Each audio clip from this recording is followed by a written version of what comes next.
il faut attendre que les retombées soient terminées. Il y en a pour qui ça va prendre des semaines. Mais tu fais une vidéo, Gustavo. Peut-être qu'elle sera, si recopiée, disponible moyennant finance à ceux qui la veulent. Parce que je parle trop dense. Chaque point mériterait développement. C'est beaucoup, vous savez, on s'est rencontrés que ce soir sur ce thème. J'aurais fait une série, on aurait pu le diluer davantage. Mais souvent, en repassant, on se rend compte qu'on a des colorations qu'on n'avait pas avant. En repassant une vidéo, une cassette. Mais dès maintenant, vous pouvez livrer vos premières impressions, les premières questions que ça vous pose, et puis ne pas hésiter à interroger, à amener une contribution, peu importe, ou un désaccord. Il faut toujours partir de quelque part.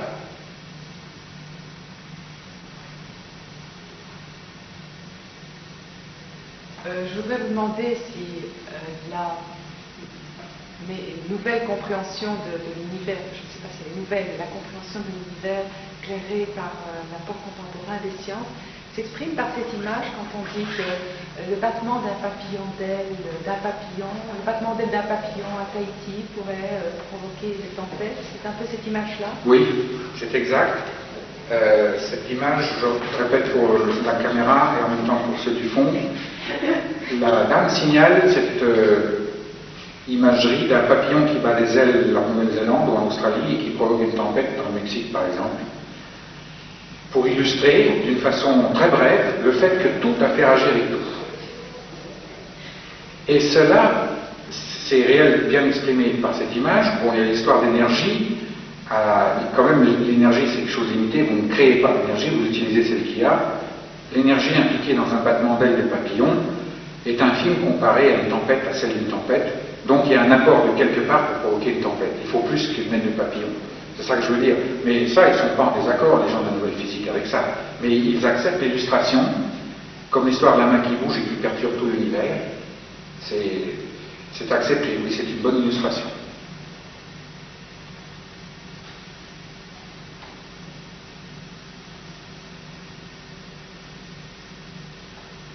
Alors je vois des jeunes, mais légèrement moins jeunes dans cette salle. La génération à laquelle je pense est encore plus jeune que vous. Elle va vivre ça en pleine vitesse de croisière. La remise en cause, c'est un bouleversement culturel qui arrive. Et c'est comme un balancier. L'équilibre n'est jamais atteint, il est toujours dépassé. Et hop, on repart dans l'autre sens. Ça veut dire en termes clairs que la capacité de faire un raisonnement rationnel, logique, qui ne donne aucune vision de la réalité, mais de son effet, qui traduit la façon dont marche le cerveau, est un outil. Donc on en a peut-être pollué. On lui a donné plus d'importance qu'il devait en avoir. On s'est mis à adorer l'outil au lieu d'adorer celui qui nous donnait cet outil. Et c'est ça qui est rejeté par l'homme. Il y a une aliénation dans la jeunesse. Je me rends compte en Angleterre, il y a de moins en moins d'applications pour les universités scientifiques. Il y a un désenchantement, c'est français ça, en anglais ça se dit, un désenchantement vis-à-vis de la science. On est un peu écœuré. Et je suis abonné à des revues scientifiques, cet esprit arrogant continue. On regarde un peu de haut, celui qui ne croit pas que la science va tout résoudre. On continue à se bercer dans l'illusion qu'avec la science, il n'y a que ça pareil. Vous voyez comment le monde se polarise. Et ça, c'est les jeunes de ma génération, les moins jeunes, etc. Mais ceux qui montent vont rejeter ça de plus en plus, et le balancier va tellement partir dans l'autre sens que tout sera, plus ça sera irrationnel, plus ça sera bien vu. Plus ça échappera au contrôle de la raison, plus ça sera bien vu. Alors, la raison est là pour nous organiser, faire un peu d'ordre. Sans raison, c'est la pagaille. Alors, vous voyez, c'est ça le danger que l'on risque. Mais le danger ultime, c'est finalement après tout ce bouillonnement, cette espérance nouvelle, on retombe comme Babel, comme tant d'autres civilisations, sur la même constatation qu'on est obligé d'uniformiser déjà la menace contre tout ce qui est judéo-chrétien. On ne veut pas d'un Dieu unique, c'est l'épée dressée vers le ciel. C'est la même histoire qui recommence, sur une échelle beaucoup plus grande, il n'y a que l'échelle qui change. Je reconnais que ceux qui étaient supposés les témoins du Dieu unique ont vraiment parfois bafoué le message, en ont réduit la portée, parce qu'ils ont remplacé le vécu mystique, je dirais mystique dans le sens que je ne peux pas l'expliquer, d'une richesse infinie de Dieu, ils l'ont réduit à des propositions de discours théologiques. Et ces théologiens nous ont dit, vous croirez comme ça et pas autrement, sinon vous êtes versés dehors. Eux aussi, ils ont eu une vision d'unité à travers le christianisme. Mais l'ayant réduit à des briques et du bitume, au lieu de saisir la pierre angulaire qui est Christ. Et le mortier, c'est ce lien d'amour que l'homme ne peut pas créer et qui est aussi brisé et transformé lorsqu'il passe par ce brisement de la croix, cette capacité d'amour. Tout ça renaît dans une dimension éternelle parce qu'ils ont réduit ça à des propositions rationnelles. Ils ont fait exactement comme dans la tour de Babel, quelque chose qui n'est pas acceptable. Alors, ce sera la lutte entre deux inacceptables, mais je crois aussi que nous vivons des temps exceptionnels où l'Esprit de Dieu va souffler dans le monde sur une dimension inconnue de nos jours. Déjà, je le vois au niveau de la jeunesse. Ça fait 25 ans que je parcours la planète. Et je me rends compte à quel point la réceptivité des jeunes générations dont je parle a grandi. J'étais, par exemple, à Belfort, en France, invité par la jeunesse socialiste et communiste pour parler de ma foi en tant que scientifique. 3 soirées de débat. Mais une perception phénoménale. C'était fini de ce que je connaissais il y a 20 ans, où ce que j'annonçais était, regardez, d'où est dit de Mars ou Vénus, on n'a jamais entendu parler de ça, c'était une opposition ferme dans la salle contre ce que j'annonçais. Mais maintenant, il y a une perception, une réceptivité. Parce que c'est pas moi que j'annonçais, c'est pas un message à moi.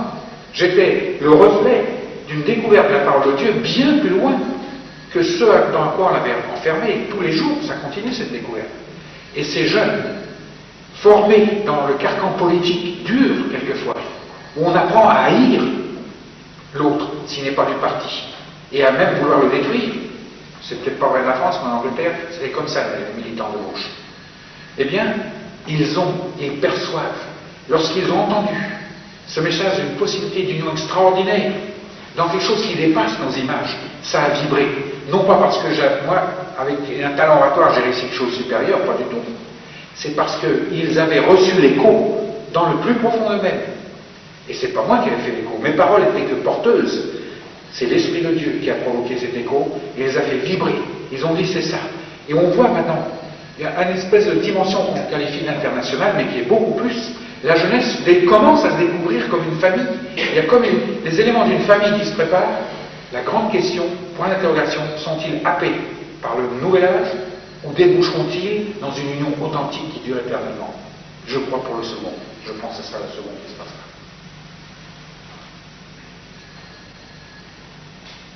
Oui? Si ce que je crois être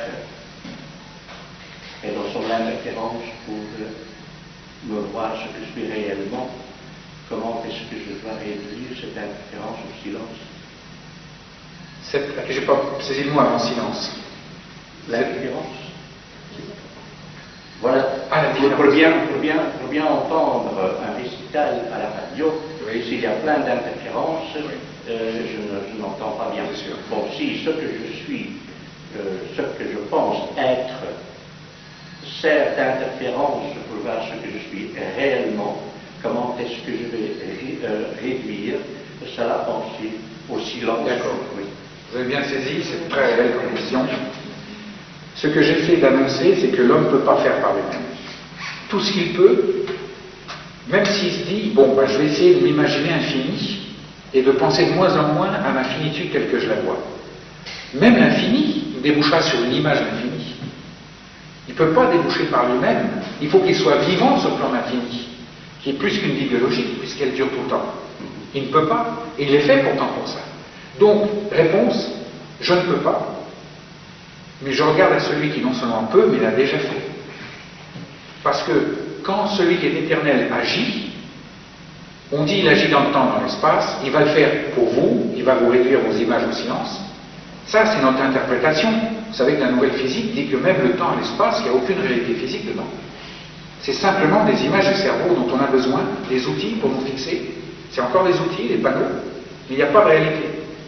La réalité, elle sort de l'espace, elle sort du temps. Donc, moi, je sais, d'après ce message, la bonne nouvelle, que c'est déjà fait. Mais ça va se traduire dans ma vie. Quand je m'attends, ça va venir. Ça va venir dans le temps, dans des circonstances, dans un espace. Mais c'est pas parce que ça vient que ça n'était pas avant. Ça a été depuis toujours. C'est réel, c'est comme ça que c'est réel. Mais quand ça s'enferme dans le temps et l'espace, ça devient un événement qui, d'après ma conscience, n'existait pas avant et qui devient d'un coup. Voilà. Mais gare à moi, cette fois-ci, si je dis ça, c'est la réalité. Et même ma vie de prière va changer. Ma vie de prière ne sera plus de faire intervenir Dieu, qui semble être sourd tant qu'il n'est pas intervenu, et qui finit par dire ah ben, j'en ai marre d'entendre prier, bon d'accord, je vais faire quelque chose. C'est une vision misérable, c'est pas ça. Il est déjà intervenu depuis toujours.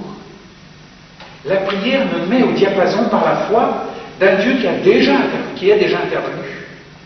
Ça veut dire que ma prière devient un élan de reconnaissance, de reconnaître cela, et en même temps, je participe à la chose qui va arriver. Donc je ne prie plus pour que la chose arrive, je prie parce que la chose va arriver. Ça, c'est la prière de la foi. Mais monter à ce niveau-là, ça nous fait entrer dans une zone où je vois mes limitations, mes images qui faisaient des interférences jusqu'à là, mais maintenant, elles n'en font plus. Dans la mesure où je leur accorde de nouveau la priorité à ces images, ça recommence, les interférences. Mais cette fois-ci, je connais la puissance qui va, non pas détruire mes images, parce qu'il faudrait que je me plaigne, il faudrait que je sois mort. Elles seront avec moi jusqu'à la fin de ma vie. Mais je pourrais les dominer. Ce qu'a fait la puissance de la croix, c'est qu'elle a réduit, elle a détruit l'importance qu'elle prenait, la prison. Je peux entrer et sortir, trouver des verts pâturages, mais je ne suis plus enfermé du même côté de la barrière. C'est Jésus lui-même qui l'a dit. Autrement dit, il faut toujours essayer de bien comprendre et de savoir où sont ses limites, justement pour pouvoir les oublier et aller plus loin. Il n'y a pas besoin de connaître ses limites. Prends celui qui ne sait pas du tout s'analyser. Il n'arrivera jamais à connaître ses limites. Et même, je dirais, que les limites que tu connais, comment tu les connais? Parce que tu en as conscience. Donc, tu es encore prisonnier de ton sensoriel. Ce sont des images de tes limites et non leur réalité. Eh oui, tu es prisonnier, quelque côté tu tournes, tu es prisonnier de tes images. Donc, pour te défaire des images, tu veux connaître tes limites, mais tu ne connais tes limites que par des images. Tu es encore retombé dans le problème. Tu ne peux pas par toi-même. Quand j'ai dit tu ne peux pas, c'est que tu ne peux pas. Donc j'admets. Tu admets, mais tu es là à ton point le plus vulnérable, et en même temps, c'est là que tu es le plus fort. Parce que là, toute la place est libre pour que celui qui t'a fait image, pour toi, tu deviennes réalité vivante. Il t'a fait à l'image de Dieu, pour toi aussi, tu deviennes la réalité divine. Eh bien, c'est lui qui va non pas retirer tes images, il ne va même pas te donner tes limites. S'il y a des limites qui se mettent en travers sans cesse de ta progression, il va te les montrer, et en même temps, il va te montrer qu'il les a déjà vaincues, ces limites. C'est toujours ce recto verso. C'est pas seulement un côté, sinon tu partiras en vrille désespéré. Ou aussi, c'est déjà disponible. C'est ça le message, tu vois. C'est le problème de l'objectivité de la suite. Ah voilà. Objectivité, subjectivité et la vérité. Et la vérité. Voilà. C'est pareil, tant que l'homme est enfermé dans ses images, tout est relatif. Bon, déjà, je reviens sur c'est bon de parler objectivité, subjectivité. Il n'y a pas d'objectivité en tant que telle, c'est qu'une subjectivité collective. La science a longtemps maintenu ce concept d'objectivité essentiel au progrès, concept suivant lequel l'homme se détache de ce qu'il observe, il ne participe pas dans le sens qu'il ne manipule pas, il est un observateur indépendant, il faut qu'il soit le plus indépendant possible, et à ce moment-là, il est réellement objectif. Et si un autre observateur procède de la même façon, et qu'on arrive forcément au même résultat, bien que le langage peut être différent, là, on a vraiment atteint le fond de l'objectivité, nous sommes objectifs, c'est parce que nous sommes détachés. Mais maintenant, c'est complètement parti en brèche. On est complètement partie prenante de ce qu'on observe. On est dedans, on est fait de la même matière que l'on observe. Il y a un grand débat à l'heure actuelle, c'est l'interférence de ma pensée consciente et de la matière qui la rend possible, cette pensée. Ces courants, ces ioniques qui traversent ces milliards de neurones, etc. Un phénomène très intéressant parce que ces ions, ce n'est pas des petits grains qui se baladent dans les neurones, ils sont partout dans l'univers, avec un taux de probabilité qui d'ailleurs varie comme une onde, c'est la fameuse équation d'onde de Schrödinger, pour ceux qui ont fait de la physique.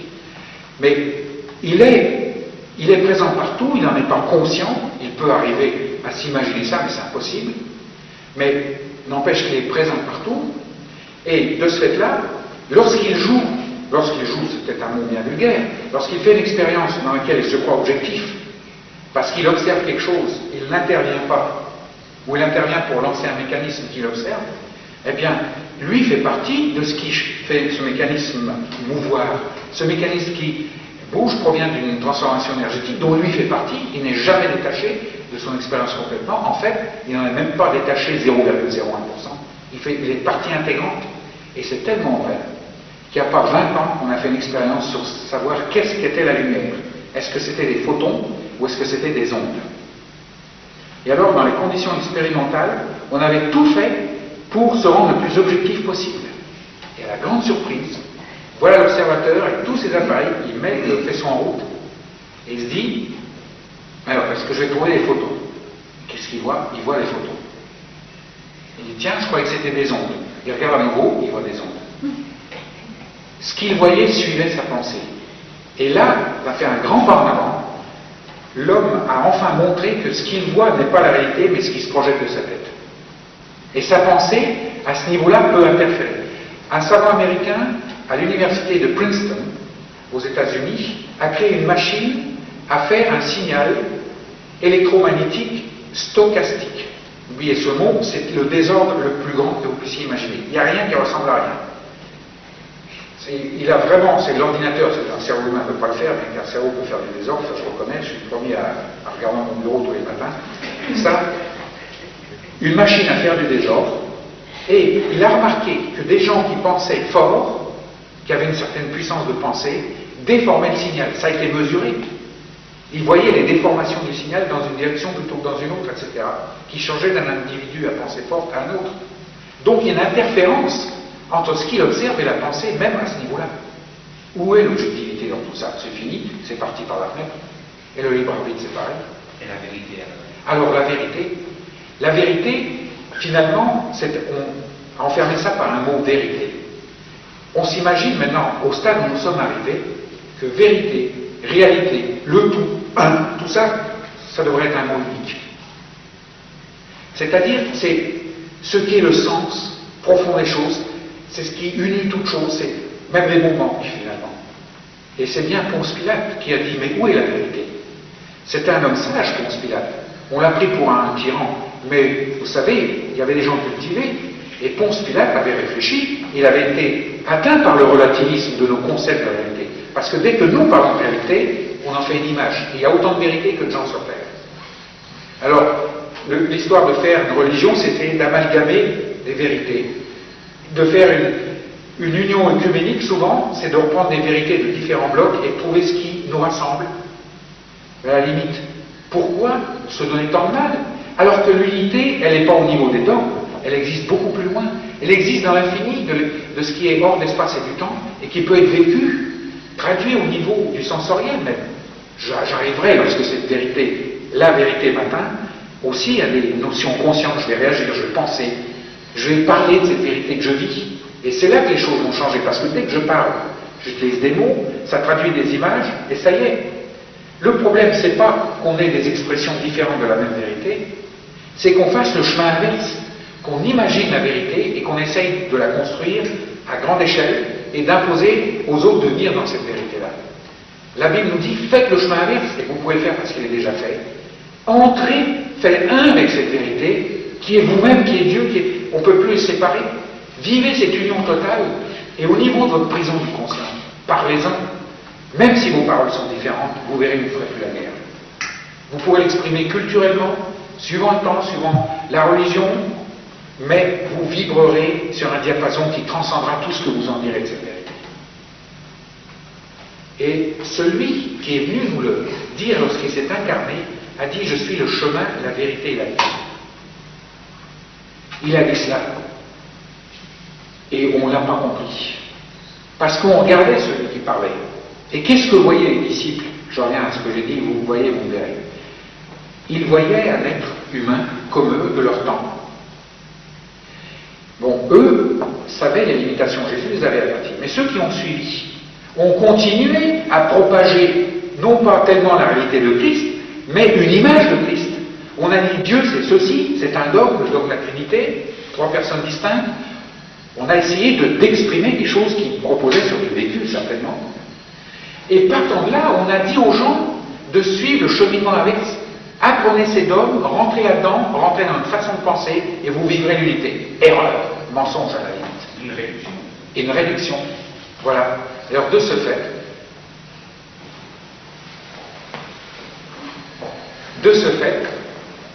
on s'est fourvoyé. Quand Jésus dit « Je suis le chemin, la vérité et la vie », c'est pas le Jésus visible seulement, c'était son expression au niveau de nos images, mais le Christ est bien plus grand tout cela. Le Christ, c'est celui qui exprime, c'est la parole, c'est celui qui vient exprimer, rendre possible l'entrée dans la vérité. L'homme démarre comme une ébauche, mais il est destiné à faire un avec cette vérité. Il rend cette entrée possible. C'est ça le Verbe, le Christ, le un. Et nous, on l'a réduit à simplement ce qu'on envoyait sur terre, qui est remonté à la droite du Père, comme on dit dans le Credo, ce qui est vrai, mais on s'est arrêté là. Alors que Saint Paul lui-même, écrit à l'église de Colosse, il dit « Celui en qui, par qui et pour qui tout a été fait ». Lui-même a dit « Avant qu'Abraham ne fût, j'étais ». Je ne peux pas entrer dans ce Christ par moi-même. Lui m'y fait entrer. Et comment? En devenant un avec moi. Mais sur une autre dimension que la prison de mes images. Je finis par avoir des images de cette unité en lui, mais cette réalité d'unité est bien plus grande que toutes mes images. À la limite, notre foi chez nous, à l'Est, je ne sais pas si c'est vrai en Tchécoslovaquie, mais en Russie, ce qui a fait la force de la foi qui a résisté à tant de décennies de marxisme, c'est qu'ils ont dit, à la limite, on ne peut pas en parler. Tout discours, comme vous l'avez très bien dit, réduit. Tout discours réduit la chose. La réalité est bien plus grande que tous les mots. Donc, si je fais un discours, ça doit être plus qu'un discours. Il doit être le porteur de cette puissance qui m'amène à la réalité infinie de Dieu, l'Esprit de Dieu. Un discours, il doit être spirituel, vivant dans l'esprit. Autrement, ça ne débouche que sur des images, point final. Un discours dans la puissance de l'esprit, c'est ce que Paul disait, j'ai développé ça avec les hommes d'affaires là, à midi au lunch, il disait, afin que votre entrée dans cette vie éternelle ne repose pas sur des discours persuasifs de la sagesse, mais sur une démonstration de l'esprit. Ça veut dire que ces mots qu'il utilisait, il en connaissait les limites. C'est pour ça qu'il était plein de crainte et de tremblement. Non pas parce qu'il avait le crack, mais parce qu'il savait qu'il y avait la tentation, lui, de croire en ses propres paroles et les gens de limiter la notion de Dieu aux paroles qu'ils allaient entendre. Mais il dit non, la démonstration de l'esprit et de puissance fait éclater la prison des mots et nous fait aller plus loin. Il faut que notre discours soit dans cette dimension-là. Si on l'a pas, il vaut mieux se taire. Parce qu'on souvent on fait beaucoup plus de mal que de bien avec nos discours. Enfin, j'espère que vous n'êtes pas fait pour le mal ce soir, parce que ça fait quand même 1h30 que je parle.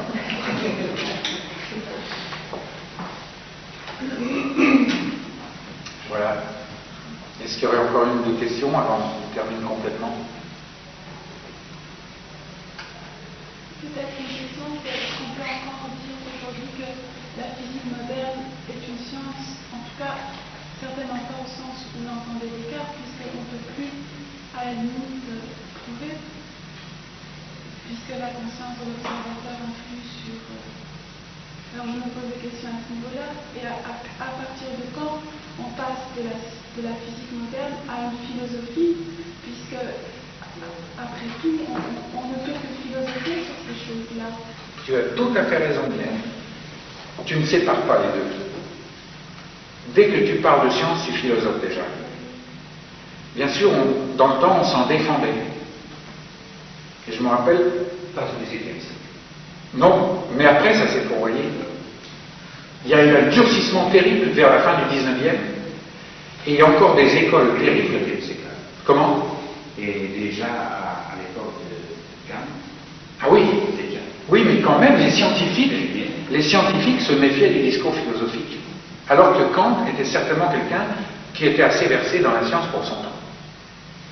Il pouvait en parler, et on n'a jamais...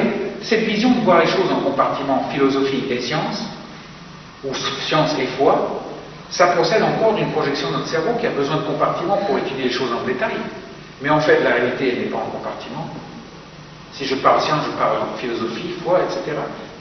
Peut-être que le langage ne traduit pas tout cela, mais on ne peut pas parler de science sans parler des implications sur la culture et comment la culture réagit vers la science, etc. Alors la nouvelle physique, c'est ça. C'est ce qui se passe, il y a une interférence phénoménale. Il y a beaucoup de physiciens sur la côte ouest des États-Unis, de la nouvelle physique, qui ont un dialogue permanent avec les taoïstes de la culture chinoise. Parce qu'ils s'aperçoivent qu'ils parlent des mêmes choses, mais avec des mots différents. Mais il y a plus que ça irradie vers l'est des États-Unis, on parle de plus en plus, et c'est ainsi que c'est le nouvel âge, comment faire que la société soit vue dans cette perspective globale, où tout interagit avec tout, et on ne peut pas regarder le plus petit comme étant méprisable, et simplement la puissance au fort, le papillon qui bouge ses ailes, et qui provoque une tempête. On devra en tenir compte, pas au niveau d'un papillon peut-être, mais au niveau de tout un chacun de notre société qui a de l'importance. Mais là encore, l'homme n'a que des images pour construire une société, il n'a que des briques et du bitume. Il a besoin de la pierre angulaire, qui est le Christ éternel. Là, il peut construire une société. Et je crois que nous verrons, d'ici même la fin du siècle, les éléments, le point de départ d'une société comme on n'a jamais vécu sur la base de la veille dont je parlais. Peut-être juste un passage, justement, ça c'est une chose qui me frappe quand tu dis que la jeunesse se réveille. J'ai beaucoup de mal à le croire. Je ne comprends pas comment tu peux affirmer une telle chose. Oui, mais tu sais, un réveil. Je ne sais pas si tu as filmé quelqu'un qui se réveille. Non, je ne crois pas que ton fils aille jusqu'à là. Il tient une caméra filmée. Gustave va filmer ses enfants la prochaine fois comment ils se réveillent. Si tu pouvais passer au ralenti le film, le réveil, c'est pas ça. Ça arrive des fois. Même ça, si tu le filmes au ralenti, tu verras, il y a une préparation. Il y a le subconscient qui petit à petit envoie des signaux au conscient, en dessous du conscient, etc. C'est tout un... Et le réveil a lieu quand vraiment ton conscient est allumé. Eh bien, ce dont je parle, c'est pas du réveil de la jeunesse déjà, mais de la préparation de ce réveil. Le terrain se prépare. L'Esprit de Dieu est en action. Qu'est-ce qui me donne ça? J'ai une position idéale. Avec le fait de voyager ça et là, m'adresser à des auditoires dans tous les secteurs de la société, etc. Et en plus, je suis payé par le commissariat à l'énergie atomique pour faire ça. Alors ça, c'est encore mieux. Hein, c'est une position unique dans le monde. Eh bien, après 25 ans d'avoir fait ça, on n'a pas payé toujours pour ça, c'est seulement depuis 4 ans que je fais ça. Mais avant, je faisais de la science-science, hein, dans la science de l'espace, la science des réacteurs thermonucléaires, etc. Et je voyageais pendant mes temps de vacances et les week-ends. Mais après 25 ans de recul, je peux dire qu'il y a une préparation phénoménale, une génération en train de monter, qui sera une génération privilégiée, qui vivra un réveil, quand il viendra vraiment le réveil, le passage à la porte, si j'ose dire, du conscient. Là, ils vivront quelque chose comme on a toujours voulu vivre, qu'on n'a eu que des éléments. Le renouveau en ce moment, dans nos églises, par exemple, c'est qu'un avant-goût. C'est rien à côté de ce qui arrive. Et en fait, quand tu dis, je reprends ça, c'est que, par exemple, quand tu dis que la jeunesse se réveille, mon malaise vient du fait qu'on dit tellement de choses de l'Apocalypse, on dit, c'est-à-dire, par exemple, les témoins de Jéhovah parlent de la fin du monde et on se base toujours sur des versets bibliques. Donc, ce que je voulais savoir, c'est que lorsque toi tu dis ça, c'est basé simplement sur une expérience personnelle et une réalité vécue avec les gens. C'est pas basé sur un tel verset dans la Bible. Pourtant, j'aime pas sortir des versets d'un contexte. Ça revient à ce que j'appelais la Bible dépôt de munitions. Et puis je prends un verset, je le mets dans mon canon, je tire à la figure de celui qui m'écoute en disant, t'as vu, la Bible a dit, non, c'est pour que tu crois que c'est vrai. C'est pas ça.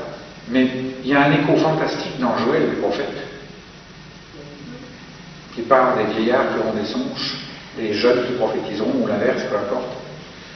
Il y a partout, tu vois, la Bible ne se lit pas aux mots. Le grand défaut de sortir des versets, c'est de s'attacher aux mots, d'essayer de faire coller ça à ce que je vois. Derrière la lettre, il y a l'esprit de la parole, qui est déjà une expression extrêmement forte, puissante. C'est une puissance, la parole, d'union, d'unité. Et j'ai remarqué qu'il y a une cohérence fantastique dans la parole. Je suis arrivé à cette voie parce que quand je n'étais pas croyant, je faisais la chasse aux contradictions dans la Bible. Je relevais des choses comme par exemple qu'il fallait aimer son prochain comme soi-même. Jésus disait ça, et puis dans Jean, il est dit celui qui hait son frère est un meurtrier. Bon, d'accord, jusqu'ici c'est cohérent. Et puis je revenais sur un autre texte dans Luc, qui disait, eh bien, celui qui ne hait pas son père, sa mère, son frère, sa sœur, ne peut être mon disciple. Il fallait qu'il haïsse son père, sa mère. Alors, voilà une contradiction de plus. Et je crois que c'est la longueur d'onde sur laquelle j'ai avancé, parce que tout s'est renversé, et je me suis aperçu que ce qui avait l'apparence de contradiction, en fait, faisait un. Et que toute la Bible était comme une parabole, pour que celui qui n'y vienne qu'avec sa raison, sans une attente au-delà de sa raison, il trouve encore plus de raisons pour ne pas croire, et que celui qui arrive dans une attente trouve enfin quelque chose. Tu vois? Et dans cet esprit de la parole, j'ai l'écho d'une préparation du Dieu qui va, lui aussi, puisqu'il y a une conscientialisation, si j'ose dire, le mot n'existe pas, mais une prise de conscience mondiale de notre vraie dimension, en parallèle, Dieu travaille par son esprit. Il y a le nouvel âge qui est une interpellation de ceux qui étaient censés annoncer ce message et qui l'ont réduit à une vue rationnelle, influencés par Darwin, Descartes et souvent Freud, qui ont réduit l'homme, même au niveau de la cure d'âme, qui ont réduit l'homme à simplement une machine, qui était la vision mécaniste depuis Descartes jusqu'à maintenant, et qui sont remis en question par cette vision de l'homme. Essayez de voir. Je pose la question à un spécialiste, qu'est-ce que la psychothérapie dans une vision d'un homme infiniment grand? Alors là, on s'y perd, il va falloir tout redéfinir. C'est un sacré travail à faire. Et déjà, on s'y attaque. Donc, tu vois, dans cette vision de l'homme, eh bien, grandiose, que je ne peux pas saisir par mon cerveau, eh bien, Dieu m'interpelle et me dit, oui, il prépare, il est en action sur la dimension de l'intervention de l'homme. Quand l'homme s'interroge ça, il a peut-être ça de révéler, mais quand il s'interroge sur cette dimension-là, la redécouverte, parce que la révélation c'est simplement un voile, hein, en latin, ça vient du mot latin révélare, et vous tirez le voile de là et vous l'ouvrez, les choses sont là. Eh bien, ce que le monde va découvrir dans la dimension, la déchirure dans le voile sera très très grande. On sera conscient de cette déchirure, parce qu'en fait, ce voile a été déchiré par Christ. Il est entré le premier. Et le voile étant déchiré n'était que l'image que des témoins ont vu, qui ont rapporté dans la Bible, d'une déchirure encore plus grande. Tout était rendu disponible à l'homme. Il suffisait qu'il suive celui qui était entré le premier, qu'il accepte. Eh bien, je crois que c'est ce qui va se faire sur une échelle phénoménale, mondiale. C'est un phénomène de déchirure. Voilà. Je crois que là, oui, le nouvel et la faillite de l'ordinateur. Est-ce que le nouvel âge a la faillite de l'ordinateur? En quoi est-ce qu'on peut parler de faillite de l'ordinateur? Dans quel sens? Est-ce que, non, je rephrase votre question. Est-ce que vous voyez le nouvel âge comme reléguant l'ordinateur à, disons, un peu comme les jouets ou les vieux objets dans le grenier de la grand-mère? Un peu ça. C'est quand même programmé par le cerveau humain. C'est sûr que l'ordinateur, juste, tout à fait, c'est vrai, les limites. Voilà. On ne rejettera pas cet outil, mais on dira, voilà ses limites. Il faut aller plus loin. Donc l'ordinateur ne sera plus le grand roi de la technologie de fin du XXe siècle. On dira, il y a des limites, c'est un outil dont on a besoin pour s'organiser, mais il est possible qu'un tas de gens auront la nausée avec la vue d'un ordinateur. Ça arrivera, c'est certain. Parce que pour eux, c'est un vestige d'une culture rationaliste. Et c'est ça. Et je crois que dans l'éveil auquel on insistera, le réveil dont je parle, un peu ce que je décris dans le livre des Actes, ce vrai nouvel âge, comme je l'appelle, celui qui est éternel, qui n'est pas limité même par la conscience cosmique, qui va beaucoup plus loin, eh bien, il permettra à l'homme, non pas de partir dans une direction donnée en tournant le dos à d'où il vient, mais en faisant que tout ce que Dieu lui a donné comme talent, y compris l'utilisation d'un ordinateur, soit enfin à sa place. C'est ça le rééquilibrage dans la vie infinie de Dieu. Tout se rééquilibre, il est hors de question de balancer les choses, et il n'y aura pas besoin de construire une tour avec une épée qui monte vers le ciel, puisque en fait ça descend du ciel, c'est l'épée de la parole en fait, mais il n'y aura même pas besoin de se protéger, parce que entrer dans l'unité, il n'y a rien d'autre en dehors de Dieu que Dieu lui-même, qui est mon ennemi, même l'ennemi de nos âmes, celui dont on a peu parlé, qui manipule tout ça pour essayer de pourvoyer l'homme le plus loin possible. Même lui, la parole, la bonne nouvelle nous dit qu'il a été vaincu. Il faut que je traduise cette défaite de l'ennemi en prenant position dans ce que je suis. Non pas homme contre homme, c'est ça le malheur du manque de dialogue ou du dialogue tronqué et négatif. C'est que on prend position contre le nouvel âge, contre les gens qui sont dans le nouvel âge. En fait, il n'y a pas besoin de tout ça. Celui qui va essayer de manipuler ça, pour fourvoyer l'homme encore davantage, comme il avait fait à Babel, etc., eh bien, moi, je pourrais le proclamer, moi, quand je dis moi, c'est pas moi seulement, c'est celui qui est vivant éternellement, il pourra dire, face à l'univers entier, toi, puissance d'aveuglement, qui veut que l'aventure humaine ne débouche pas, je te rappelle que tu as été vaincu, et je le dis au nom de Jésus, et je stoppe tes activités, et on verra que les choses se passer, ça se doit déjà. Ça, c'est la puissance de l'Esprit aussi. Voilà, mais on termine sur cette note. Merci encore, Gustavo, d'avoir organisé cela.